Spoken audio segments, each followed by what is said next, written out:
దొంగల నుంచి 2 కోట్ల విలువైన ఐఫోన్లు స్వాధీనం, నిందితుల అరెస్ట్.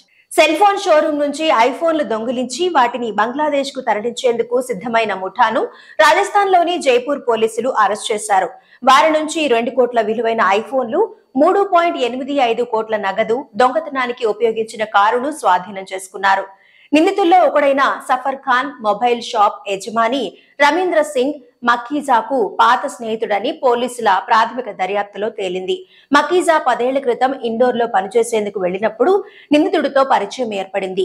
బాధితుడు జైపూర్ లో మొబైల్ షోరూం ప్రారంభించిన విషయం తెలిసి అతడిని కలిసేందుకు వచ్చిన సఫన్ ఖాన్ అప్పుడే దోపిడీకి ప్రణాళిక రచించాడు. ఆ వెంటనే ముంబైలోని తన స్నేహితులను సంప్రదించారు. అందరూ కలిసి చోరీ చేసిన ఐఫోన్లను బంగ్లాదేశ్ కు స్మగ్లింగ్ చేయాలని నిర్ణయించారు. జైపూర్ లోని పంచవటి సర్కిల్లో ఉన్న మకీజా మొబైల్ షోరూం లో ఈ నెల 6న దొంగలు పడ్డారు.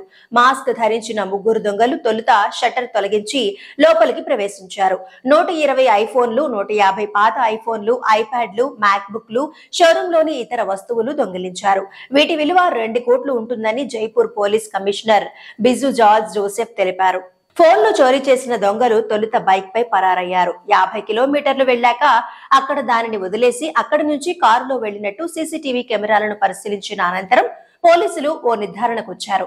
కారు నెంబర్ ఆధారంగా దానిని మధ్యప్రదేశ్ లో అద్దెకు తీసుకున్నట్టు గుర్తించారు.